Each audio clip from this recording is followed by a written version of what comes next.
if we really do want to own that we're creators of our own reality and we see the world and we're like, that doesn't actually look like the world that I would want to create or live in, we can actually take more responsibility by playing in it. So I think there's an ownership that we get to take in what has been created and what is being created for the generations to come.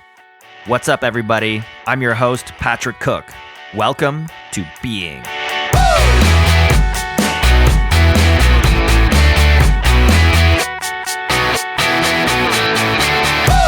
Rae Irelan is a multifaceted artist and visionary entrepreneur. She's the founder and CEO of the Goddess Fest, gathering people online and in person to celebrate the arts, sustainability, and living the life of their dreams. Her mission is to bring awareness to art and culture appreciation, holistic health, and sustainability to engage and inspire future generations to shoot for the stars and follow their dreams. This is a super fun and inspiring episode where we dive into such topics as recognizing the signs of misalignment, being a creative channel, taking full personal responsibility, and practicing intuition through art. If you're enjoying the content, please do subscribe to the show and get a new episode delivered directly to your device every Friday. And as always, I love hearing from you. So please do rate and review the episode on Apple Podcasts, Stitcher, or whichever platform you prefer. Also, I'm proud to announce that the show is now available on YouTube. And you can also follow us on our new Instagram page at Being with Patrick Cook. For show notes and more information, head on over to being-podcast.com. Now, on with the show.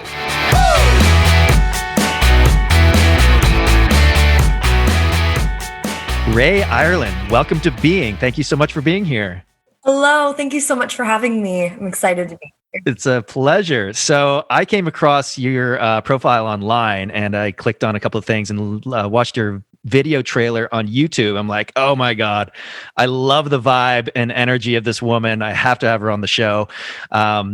And also because your journey so closely mirrored mine. I'll let you describe it, but from what I understand, you started as a dancer, moved into a musician, and now sort of entered entrepreneurship and coaching. So I think that's a great place to start. Would you mind sort of taking us through your journey and how you arrived in this moment?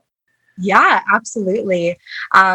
So yeah, like you said, I grew up as a dancer from age of 2. Literally, it was like, that was the first time I was on stage. And it wasn't one of those things where my parents forced me into it. I like literally came out of the womb, like dancing and performing. And it was the only thing I wanted to do. So I grew up learning ballet and like really studying classical ballet. That was my main thing. Cool. And did that all the way through. I ended up like leaving high school early. I was like so committed. It was everything. Ended up going to a dance conservatory for college and was performing in, the school was in Boston. I was performing in New York and was on the full track of like, okay, this is my life and this is what I do. And senior year, like 3 months before graduation, I end up fracturing both shins and I tore a ligament in my spine. Wow. What, while dancing or somewhere else? Yeah, while dancing. It was from wow. It just so happened that it all happened in 1 month. Right. And it was like hard, like halting stop where I could barely walk. I couldn't really turn my head side to side. And so it shattered me and I didn't really know what to do. And I was living with a bunch of musicians at the time. And so they, after, a while of seeing me just like lay around moping around the house, they're like, okay, Rae, like we'll get you on stage to stand in the back of the band. You don't even have to do anything. Just like go up there and hopefully that'll make you feel better. And it did not work. The first show I performed with them, we had like a sold out audience and I was on stage for like 30 minutes and then ran off stage crying. I was like not into it. And I think because of that experience, I'm a Taurus and I'm pretty like headstrong. And when I can't do something, especially something that I feel like I should be comfortable at, like being on stage, it pissed me off so much that I was like, all right, give me a freaking instrument. Let me learn this thing. Awesome. So I ended up picking up banjo and mandolin and, I was in a really rough place in my life. And so I kind of like gave up everything. Basically ended up living out of my car with my boyfriend at the time, and we just traveled all around the US playing on street corners for pennies, and just like barely got enough food by, the leftovers people would like give to us and stuff. So we did that for about a year, and that was definitely an experience of going from like one of the top dance conservatories in the country to like living on the street. It was really weird, and it showed me kind of one of the issues of art and art education is that it doesn't teach you how to actually turn it into a business where you can make a living out of it. Totally. And so that was the beginning of my journey of starting to study business and being like, okay, we're on the street. I'm like, I know I'm like a world-class performer. I'm playing with world-class musician that just went to like the top music school like in the world. Like, and why are we making pennies? Like, this just doesn't make sense to me. So I started studying marketing and branding and sales and all of this stuff, really out of the desire to just be able to share music and share our passion with the world, share a message of, unity and love and consciousness.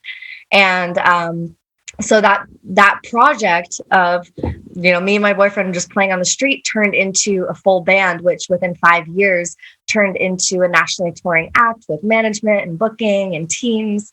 And it was just amazing to witness. And professionally, it was awesome. But then on the inside, there still wasn't alignment. And there was things really off with just the lifestyle, which was drug, sex, and rock and roll. So I ended up kind of falling into another deep depression because also I hadn't healed some of these other things. I kind of just kept moving through them.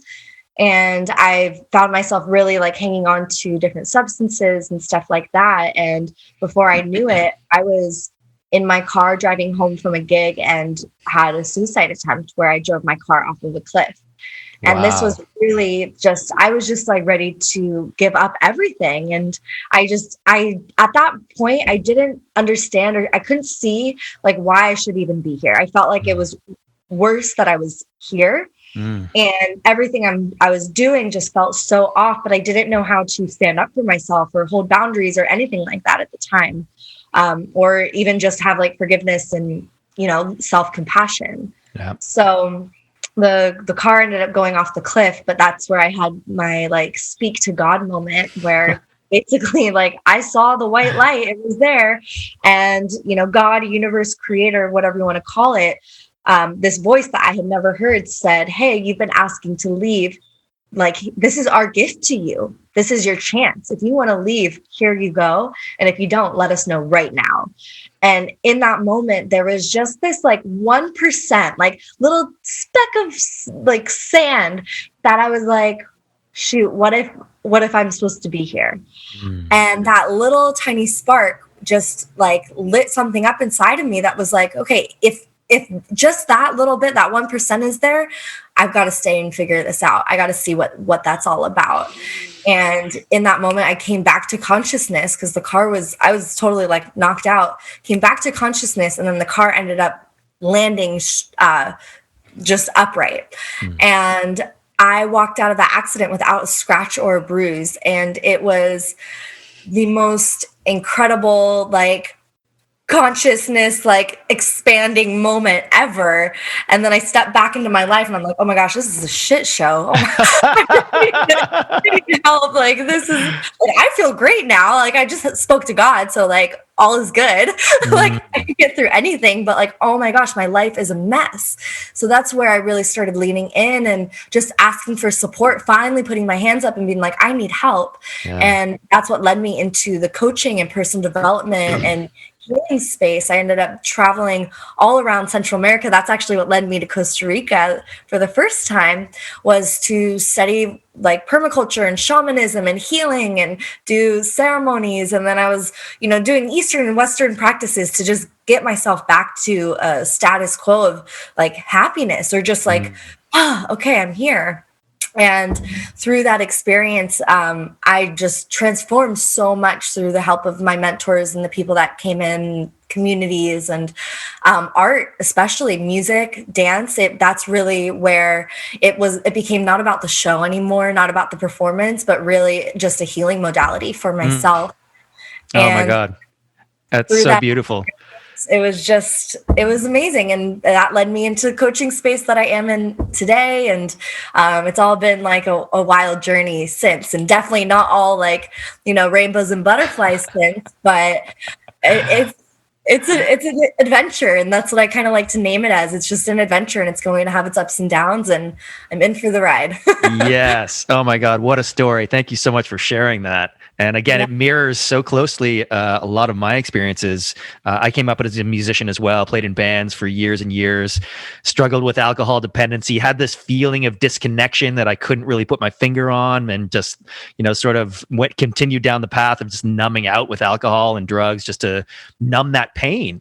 And I came to the realization that, and I think this is true of a lot of people, especially people that struggle with substances, there's a fundamental disconnection between who we are on an essential sort of higher self level and who we identify as in the world, who we're conditioned to be, who we're expected to be. And so when we're trying to tick all those boxes and follow the societal rules of what we're supposed to be in the world, we get further and further away from our essential selves. And that causes so much pain and disharmony that we just have to numb out in some way. Unless we hopefully people come to a point like you had, and I had something similar, just a point of clarity where it's like, okay, this has to stop. Something has to change. And so I quit drinking almost 3 years ago now. And it's just been, wow, what a wild ride of introspection and discovery and coming back to that sort of essential alignment. And that's kind of what I do with my clients. And so that mirrors a lot. So what I wanted to ask you is, though, that feeling of alignment that I'm describing, do you resonate with how I'm describing it? And how did it show up for you? How did you recognize it? Yeah, absolutely. That feeling of alignment, I think, I mostly recognize it when I'm in nature. Yes. That's always been like the thing that when I'm feeling disconnected, I go in nature and something magical happens, and all of a sudden I feel better. And thankfully now I understand that, so I can use it more. So kind of like I said, it's not like it's like all like magic and amazing now. Like there's still the ups and downs, but now I understand kind of my own codes and how I can play with them. So even just yesterday, I was having a little bit of like an off like afternoon. I was like, I don't even know, like there's nothing that happened. I just feel a little off, and I'm like, okay, let's go to the beach. Let's sit on the cliffs and like look out even for 30 seconds. And so that feeling of alignment for me usually connects me to what's bigger, what's outside of myself, feeling the connection of oneness with nature. And because sometimes I feel like, at least for me, I'm kind of like the mixed introvert extrovert. I can really connect with people, and then at other times I'm like, oh my gosh, like I feel so alone. Like I'm just gonna go sit in my cave. And so sometimes if I'm comparing myself to humans, I have a hard time getting to that place of like alignment. Not gonna lie. So usually it's like that connection to everything else, the plants, the birds, the bees, the ocean and stuff like that, that really reminds me, oh yeah, I'm a part of this. And then I can kind of fast track over all of the human comparison stuff that we deal with and go, oh yeah, everyone else is a part of this too. Oh yeah, here we are. Here's that alignment. Here's that space of unity where we can all coexist. And when I feel that, I am like energetically very external. So when I feel that like unity and connection with everything else, I can all of a sudden feel so aligned within myself. And just kind of drop into that breath, and oh, my breath is like the tide, and okay, oh, here we are. This feels good. Beautiful. Yes, no, I totally agree. We are in extraordinary times and facing unprecedented challenges. Never in history have we been so connected yet so divided at the same time. Now more than ever, there is a fundamental need and desire for us to come together in community and collaboration, to experience real and authentic connection with our fellow human beings, to be part of a tribe of people who are doing the challenging work of making sense of the world and their place in it. to have a safe space to be vulnerable and get the support we so desperately seek as we navigate the complexity of modern life. This is why I have created the Being Community, an exclusive online community for people who are doing the work of personal development, of awakening, of healing, of peeling back the layers of conditioning and unconscious programming and unleashing their full creative expression. This is for the people who have the courage to say yes to life and to becoming the best version of themselves for their own benefit and for the benefit of all. This private group offers all the functionality and benefits of a traditional Facebook group, but will be hosted away from social media and free from the watchful eyes of big tech. The group will feature live coaching calls, exclusive content and trainings, plus personalized guided meditations. At its essence, the Being Community is about coming together to co-create the future that we all want to live in. If this resonates with you, go to being-community.com for more information and to reserve your spot. That's being-community.com. Now, back to the show. I want to ask you, though, when you were struggling with sort of substance abuse or on a path where you felt misaligned, before you got to the point, because this happens a lot with people, they ignore it or they don't see the signs. And I call them cosmic bricks. The universe keeps throwing bricks at you, trying to wake you up, trying to get you to shift until something happens, either an accident or a diagnosis or a tragedy or something to say, okay, this has to stop, this has to change. And most people, or many people actually, get to that point where it is that crucial. So what I'm trying to figure out, is there, something you can describe for the audience that, some signs that you saw earlier, it's like some signals that you saw that maybe you saw or didn't see or ignored, So it's just, I want to give sort of a practical view of if somebody's in the position you were in, what's some signals they can look out for that, okay, maybe I am out of alignment. Maybe I do need a reset. Maybe I do need to change my ways. Yeah, absolutely. And I love the brick piece. That's something I like to talk about a lot too. And I'll kind of like expand on that to share for sure more practical piece, which is, I believe there's a feather that actually comes first. Right. And the feather is like gently your cheek, and it might get like a little stuck in your hair, but you just take it out, So, and then if you like don't see the feather, then like the brick comes. And then if you don't actually feel the brick or get out of the way of the brick being thrown at you, then okay, then a train is gonna come. Yeah. So I think it's about going into the experience of awareness with the feather. And so those feathers for me usually lie within my physical body. So right before the accident, there was like some like weird like physical things that happen, like rashes or things that just are kind of out of the norm. Also energy just feeling so depleted. I know that for me, my natural state, when I'm feeling my best, I do want to love on everyone. Yeah. I do want to be around people. And so as soon as I start to get into the experience of like, ooh, I don't really want to be around people anymore, that's actually a big sign for me to be like, okay, what's going on that I'm not wanting to address? And so I'm wanting to hide. Other signs would maybe be, definitely my appetite. I know for a lot of people, either you eat more when you're stressed or you stop eating. So it's not necessarily one way or the other, just like kind of that like switch, like that quick switch where I'm like, okay, something's different. And I noticed like if I kind of backtrack it, because what I've done now and like what I do in my businesses and with my clients is we figure out, okay, what's happened in the past. So how can we, stop it even earlier, maybe even before the feather comes, really building up that internal awareness. And I started to see every time I'm not moving my body, because I'm a dancer. And when I got injured, I stopped dancing. And then I didn't know how to work out or do anything else. I had only dance. I'm like, I can't play sports or like run, like what? So I just stopped moving my body. And it's like, like that is a code for me. I need to be physically active to find that space of alignment, just so I can think clearer.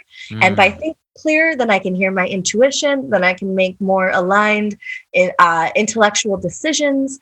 So that was a big one for me, where whenever I stop being physical in my body, basically using my humanness, then that always leads to stuff kind of being a little bit more out of alignment. So now, I kind of like to combine the things. Like, I grew up doing a lot of outdoor adventure sports, and the last few years, that's a big practice that I brought back in. I was like, okay, let's get back into surfing. Let's go rock climbing. Let's go skiing. Let's just like get in nature and move my body. And that has been one of the biggest codes of just finding that internal alignment. Yes, the connection with nature. And a big reason why I moved to Costa Rica is exactly that. Just communing with nature. And like you said, whenever I feel stressed, I can just go outside. And you can do this anywhere. Even if you're in a city, just walk around the block and get some fresh air, or go hug a tree, or just go to the park, or anything. But being in Costa Rica, just the power of nature here, and remembering that we are fundamentally one with nature. Like, we are nothing without the plants and the trees and the ocean and the sun. We don't exist without those things. So that remembrance at a fundamental nature that we're all connected, I'm just getting chills just saying it, because it's so powerful. If you are feeling out of alignment, or you're spinning off into your thoughts, reconnecting with nature is such a powerful way. And you mentioned surfing. Surfing has been huge for me. I took it up when I was 39, like when I moved to Costa Rica. Yeah. And now it's like one of my religious practices. Like, I love it so much because of that connection with nature, because it's moving my body, because it's in flow with Mother Earth. Oh my God, it's so amazing.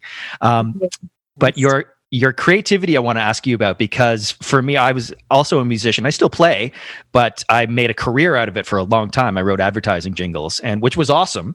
But it just wasn't resonating with my new path and new awareness, because I'm basically selling my soul to corporations, right?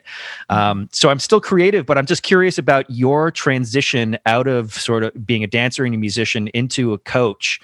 Do you miss it, or do you find creativity in other ways? Like, how do you channel your creativity now? Yeah, well, actually, I still am a musician. I'm like, if you can see behind me, I've got my keyboard right here, Oh, guitar nice. here. My desk is actually just a desk for music. Awesome. Sometimes I work at it. Yeah.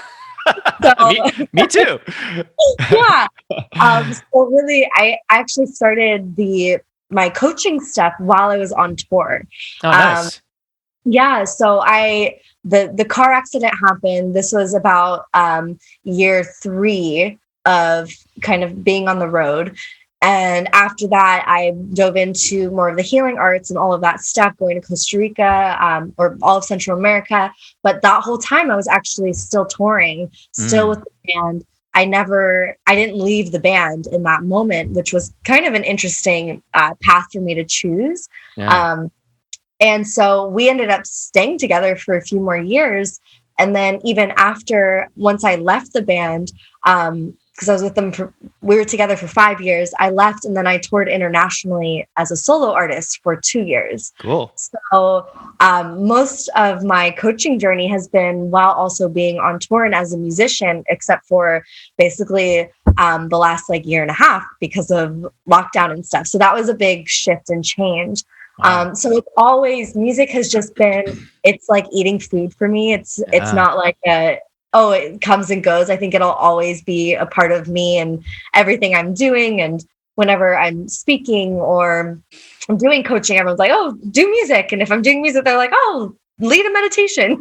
So it's all very interwoven. And I've had times where I've actually tried to separate myself from it to see okay, what would it feel like? What would it be like if I went 100% in my business and kind of put the music to the side? And, there are seasons, but usually when I do that, I feel like I lose a part of my own soul and spirit. So it is a big dedication and practice for me to actually be creating both of these paths simultaneously. And the goal is they're coming closer and closer together, which is cool. Which is fun. And they've kind of been coming together. I wrote a book this last year. Oh, congratulations. Thank you. I was like, okay, well, let's put my creativity somewhere else. So I wrote a book, and it really ended up being that bridge where the book is called Blame It on My Soul. And it takes the reader through 9 stages of transformation that help them tap in with what is their soul really desiring them to do next? What is that next step? And I share these 9 stages through the stories of touring and traveling and being a musician. So that was kind of the first way that I've been able to really like unify these 2 paths. And I'm hoping to continue to do that because I think there is congruency there. And yeah, I'm looking forward to getting back on the road soon and releasing some new music and all of that. Awesome. Oh my God. I can't wait to read your book. That sounds incredible. Blame It on My Soul. Is that what it's called? Yeah.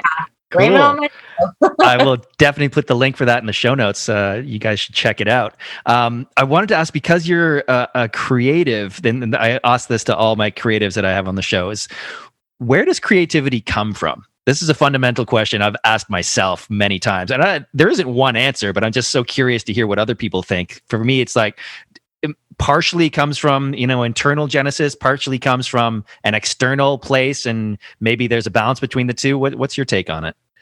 Yeah, for me, it's when I'm really tapped into it, it's an external place. Yeah. It's something that is created like from the universe. And then I believe what it feels like it then comes into me.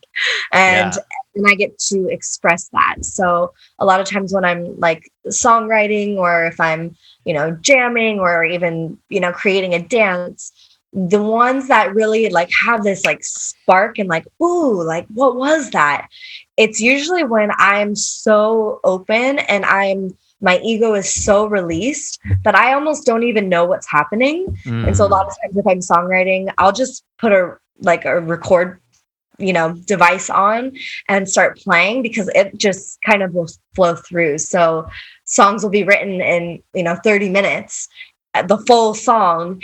And it'll be like, when I come back, I'm like, wow, what just happened? Like, is that my song? Did I just have I heard that song somewhere else? Like I don't even know. It doesn't have that attachment of it being mine necessarily. I just feel blessed and honored to be able to share it. Totally. Like you're a creative channel, and and that's an experience I've had a number of times where the song kind of comes fully formed, and you have your only job is to be available as the channel to transmute it into a 3D reality, basically, right? There's a funny story that I can't remember who it is. I think it's John Prine or someone who's driving down the LA freeway, and he gets this hit of inspiration. And he's like, to the muse, like, can't you see I'm driving here, dude? I can't, pick up my guitar. He's like, why don't you go bother Leonard Cohen or something?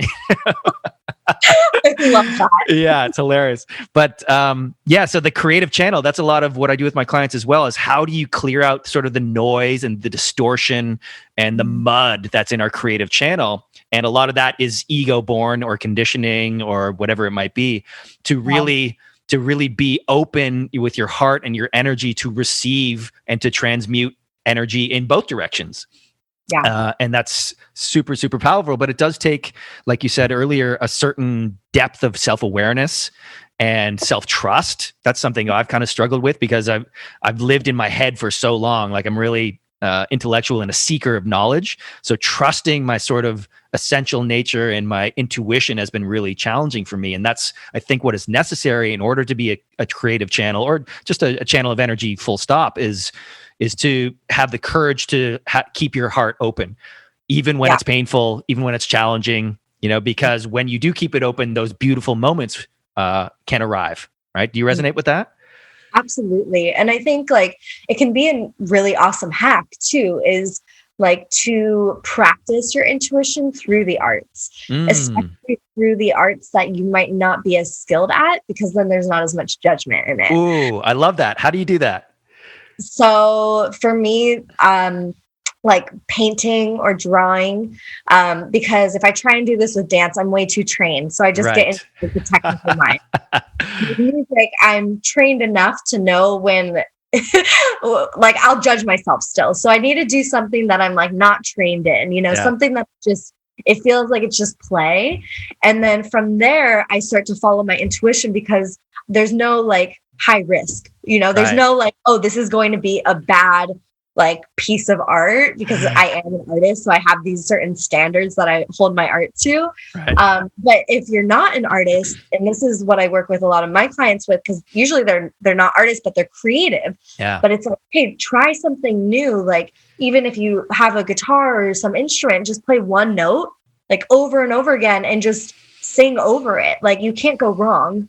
And just start using it as a practice to like hone in on that skill of intuition and following it, because it's not going to guide you into like, oh, sell your home and leave your husband, like this like big thing that might like make big ripples, but you can actually start to like really take action on those intuitive hits. Yeah, awesome. I love that. And it takes a level of surrender as well, just to let go of any judgments or preconceived notions or ways of being or ways of doing, and just allow yourself to be fully in the moment and see what comes through. And more often than not, you'll surprise yourself. It's like, holy shit, that was pretty good. And it felt good. And it was fun. Yeah. Right? Absolutely. Yeah. And oh yeah, go ahead. No, I was just going to say it because we are all creators, like you said. It might not manifest in instruments or painting or dancing, but we are all creating our reality through our actions, through our emotions, through our energy, through our thoughts in every moment. So once you sort of tune back into that, it's like, holy shit, I am so powerful that I'm creating everything that's happening for me. What do I want to create? Right. And that's a massive shift that definitely for me and a lot of people I talk to is moving away from that sort of life is happening to me, that victim mentality, into, okay, I can actually influence everything that happens in my life through my conscious intentionality. That is super powerful, but also terrifying for a lot of people. Do you find that?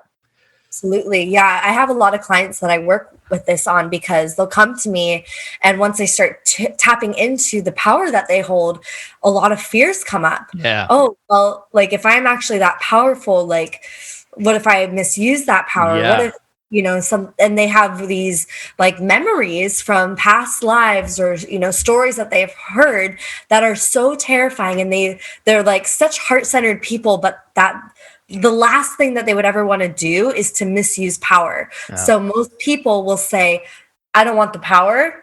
Like, right. I just want to be love. I just want to, be of service. And I think that's actually a disservice. So tuning into the self-trust of like, I'm going to stay in such deep alignment and deep integrity in my love, in the values that I hold, that I can actually expand my capacity and hold even more power. Yes. Amazing. That's so powerful and so needed. So I think this is a good spot to sort of transition into more about what you do. Can you describe like what your coaching business is? Yeah, absolutely. So, like I shared, I really started the coaching business as in the transformational space. People would come to me during these big life pivots and just be like, Rae, like, how do I get through this? Like, I don't know what I want to create, but I know that I want my life to be totally different. Yeah. And so we would like re-archetype and architecture their entire life, and also usually their career or business. So I still do a lot of that work, but now it is more business focused, where I am helping spiritual entrepreneurs and coaches, master healers, scale their coaching businesses. And so taking these really powerful business tools and techniques of just really dialing in your message, really getting clear on how to authentically tell your story, and then how to really attract higher level clients, and then combine that with this identity work that I love to do, the soul work of like, really what's pulling you forward into this? What is your reason and purpose? Most of my clients don't care about money. They're like, I'd be totally happy like living under a palm tree, like on the So because they want to make such a big impact, money is one of those energetic tools that we get to play with. So we do work on recoding some of the energetics of money and success, so that way they can actually call in more to then, reinvest into their own art, their business, passion projects, charity work, all that sort of stuff. So it's really about scaling with intentionality. Beautiful. I love it. Such powerful work and so needed. And, I've fallen into that trap as well, as like a heart-centered entrepreneur of the money energetic frequency of money, and shifting your beliefs around money has been massive work for me as well. And the one realization, because my old belief was that money is the root of all evil, and the people in power use it as an oppressive tool, which is true, but it's not the only story, and to counterbalance that, I'm like, okay, well, wait a minute. If I'm a heart-centered entrepreneur and I'm in alignment with myself and I have a purpose, why shouldn't I be making lots of money? Why shouldn't it? Because it can help me amplify my message, which is doing good in the world, which is helping other people, facilitating healing. And that was a massive shift that I had to get around.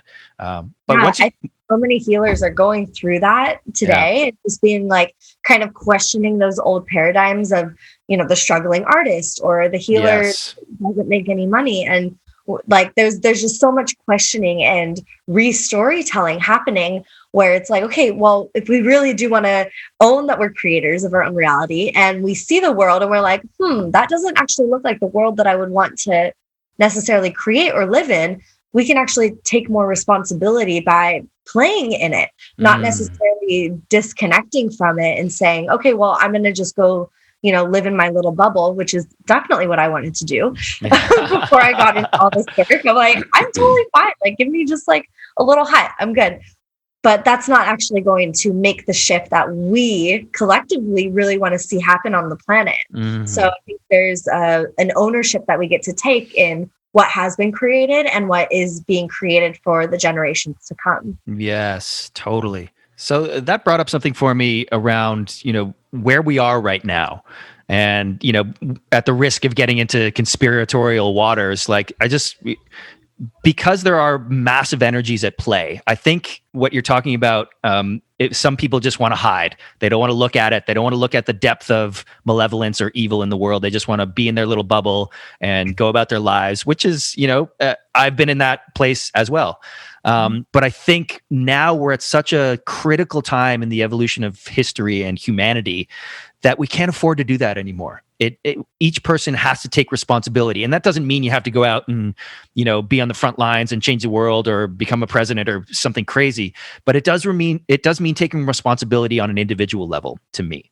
And that's kind of what the work that both of us do is like, let's cultivate a deep sense of self-awareness, of trust, of healing, coming back to that essential nature and operate from that place. And whatever your unique gifts to offer the world can come through from that place rather than a place of fear or scarcity. Does that make sense?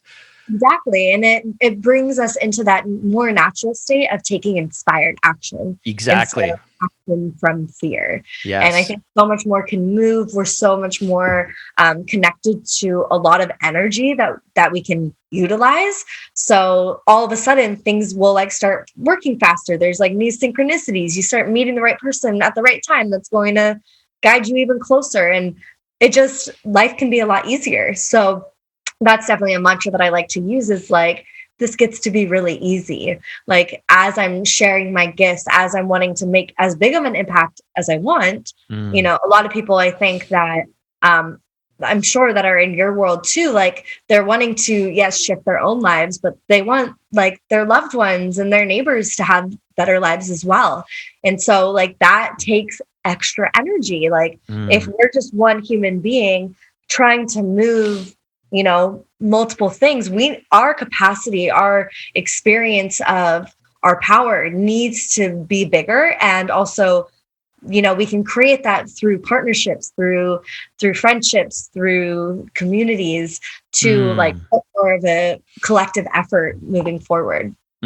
Yes, I'm so glad you brought up collaboration because that's one stumbling block that I've had in my creative trajectory is I sat in a room and wrote by myself for almost 20 years and I loved it just because it's all me. Like the buck stops with me. I have to make the deadline. I have to be creative, and that just felt good. It felt empowering. But I recognized in retrospect that there was a certain fear of collaboration because anytime I did get in a situation where I was collaborating with other people, I dropped into my head, not into my heart. And so that kind of closed off my open channel we were talking about earlier, right? And so I wasn't as creative. I wasn't as productive. We didn't get very good results in like a songwriter's room, for example, right? And so I was like, that's not for me. I'm just going to hide over here and do it by myself, right? But now I recognize that, okay, that was a limiting belief and a fear that I needed to get over. And even more than just in creative applications, I think it's necessary for the next step of humanity is first, we need to do the individual work, like we're talking about, of coming into alignment with ourselves. But then because we're in more coherence with ourselves, then we become more enabled to collaborate in community, where there's more people that are vibing on the same frequency, not in low vibe fear, but up in like a harmonious resonance. And that's the way we change the world, from the bottom up, where we create community, like meeting somebody like you. It's like, this is synchronistic. Who knows what's going to happen from this relationship, right? And that's exciting. Yeah.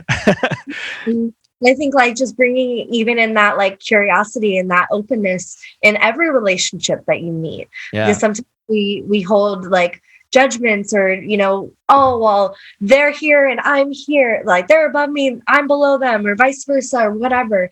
And so really just like being open in that space of like curiosity. And sometimes when I use the word curiosity, I actually change it to fascination, because I feel like even more like energetic attraction of like, wow, like how can I be more fascinated by this human that's in front of me? How can I be more fascinated by like what they're wanting to create, and like what is that overlap that we have, and what's different, and how can we really come together? What would be possible? And just kind of get into that question of like, what if, which is a really fun game to play, by the way. I always suggest it, just like the what if game. Well, what if like we did X, Y, and Z? What if like this happened tomorrow? Awesome. What if I come down to Costa Rica in an hour, you know, right? like, and we wrote a song that changes the world.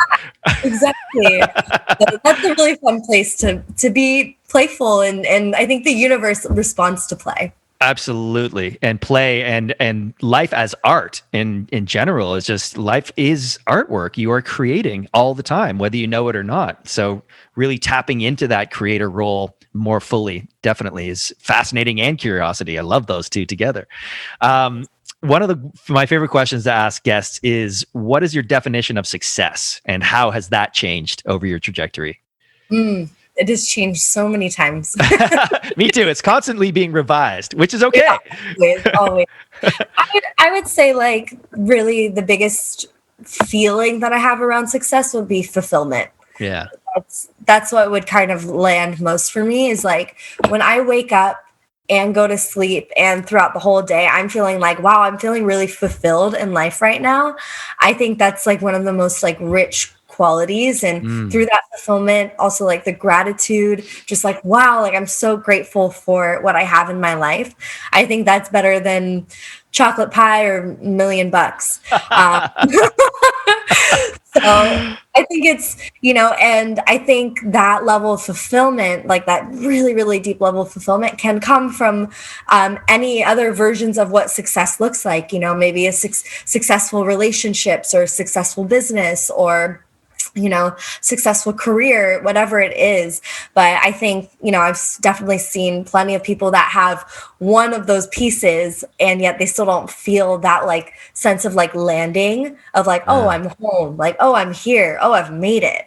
And so that is really the level of success that I'm definitely looking to cultivate every single day. And some days I feel like I have it, and other days I don't. And, you know, it's a beautiful journey, but I think that's like the most rich space to be living in. Yes. And that comes back, what came up for me, the level of fulfillment is operating and moving from that place of wholeness and groundedness. You know, when you're creating from that place rather than from fear or from, you know, unconscious beliefs or scarcity, whatever it is, when you operate from that place, fulfillment is the natural byproduct, because you feel in alignment, you feel purposeful, and life is inherently meaningful in that situation. You mentioned, you know, in a relationship, one of my biggest successes is the raising of my kids.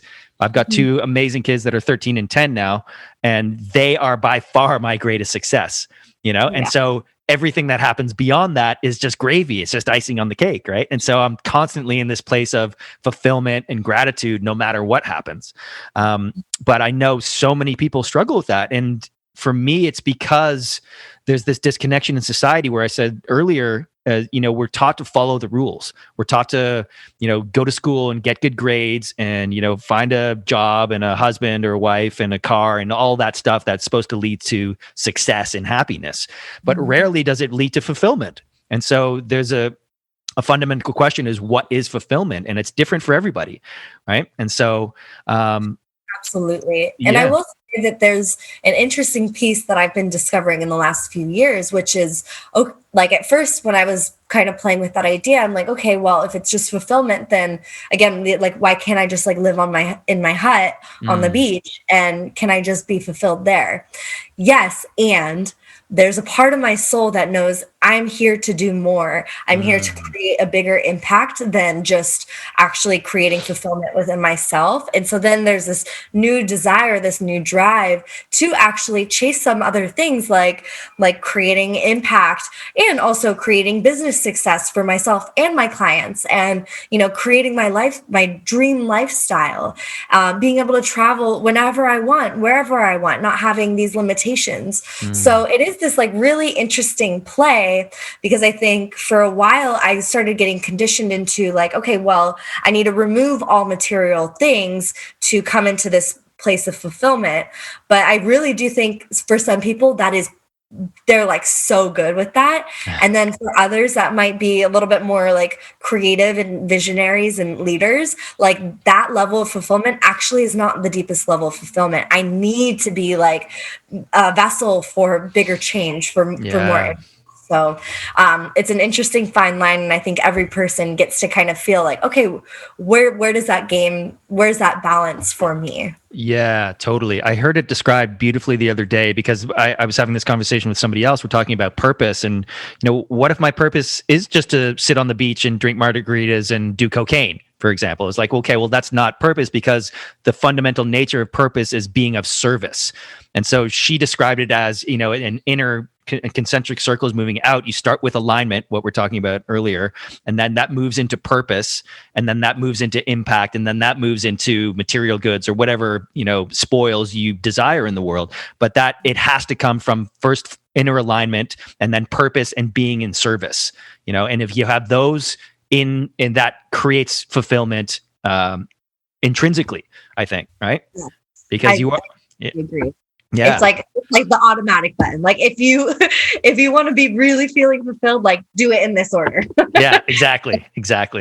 There's so many leaders that talk about that. And like Tony Robbins talks about contribution a lot, and like how he had this big shift. And I think like so many people, whether you're successful or not, like that's the starting point, is into that place of like internal love and like, okay, yeah, how do I be of service here? Yeah. Totally. Well, another thing that just came up is that, especially over the last year, obviously so many people are suffering. So many people have lost their jobs. Is that, there's the Maslow's hierarchy of needs. Like we're in survival mode. A lot of people are in survival mode where it's just like, I need to put food on the table, dude. I'm like, I can't think of anybody else right now other than me. And that's, when you get down to that survival level, it's very hard to, be thinking anything beyond your front door or how you're going to put food on the table. So, there's a certain level of gratitude and awareness of the privilege I have personally to have those fundamental needs be taken care of in order for me to be of service. And there's a certain level of responsibility, I think, that comes with that as well. Anybody who does have those fundamental needs met, must be of some service to the world. There must be some responsibility to be impacting the world in a positive way. Otherwise, you're just, an observer, and you're just a victim to whatever happens to you. Would you resonate with that? Yeah. And it's interesting because I sometimes share this. I actually haven't shared this in a while, but during the time where I was living on the street making pennies, I was totally happy. Right. And I was totally happy. I did not know where I was going to shower next. I didn't know if I would have a bathroom. I didn't know where my next meal came from. And I was able to really internally source an experience of happiness and gratitude and just appreciation for the moment, like literally no matter what. So I think sometimes, I think humans are more advanced than like now. I think in the past we could say, oh yeah, we were in survival. We couldn't go into that space, but I don't think that's actually true. I think in survival, we have just as equal of an opportunity to tap into that mindset. And from there, things can actually really shift. And when I was in that space, what was so interesting was I was very curious after growing up in the middle class, and then from middle class going into this conservatory that was really high end, and I got in on like a big scholarship. Right. So it was like, okay, I was like seeing the world from different eyes. And so when I actually started like living on the street, I was like, I genuinely want to understand like the mindset of the people that are around me. And so I had so many conversations where I actually like found out that so many people had actually just chosen this path. They were like, oh yeah, I could be living with this person or that person, but I would rather be here. And so I think it does come back to this sense of responsibility and taking ownership. And like, I really, because I've experienced this, I love holding that standard of like, if you're in survival, or if you have your survival needs, you think you're met or safe, which also this last year has shown, like, even when you think you're safe, you're not. Totally. So technically, we're all in survival almost all the time. Right. But that is not a good enough of an excuse to say, oh, I can't come into this piece of place, or this place of peace. I think the Buddhist monks showed us that. They would, sit and meditate in the caves. Like, this is possible for us to do. And I think we are in a place where it's like, how can we like normalize that, and how can we almost implant new thoughts of like, I'm safe, I'm okay. Yeah. Even if I feel like my world is falling apart, I'm okay. And just that little tweak in the mind can really like shift so much in our nervous system and get us calmer, so then we can start thinking and making those better decisions again. So no matter like where you're at on the external success level or scales or whatever, you're still going to be having these big fears. And so it really comes back down to like, I'm safe, I'm okay, you're safe, you're okay. If this could become more of our normal dialogue that we have with each other, even with like parents to infants, letting them know that this is a safe place, I think so much would start to shift, and we'd start to see things change a lot faster and be able to create more. And remember, oh yeah, we have power here. Like, this is our planet. This is amazing. Wow. What a powerful perspective. That is so awesome. I love it. We are safe and we are super powerful, each and every one of us. And just remembering that. Wow. Incredible. Rae Irelan, I really appreciate your time. I know you have another call coming up, so I'm just going to ask you one more question before we let you go. And it's one of my favorites too. If you were to take all of your experiences, all of your knowledge, all the wisdom gained, and just distill them down into one message or one sentence, what would it be?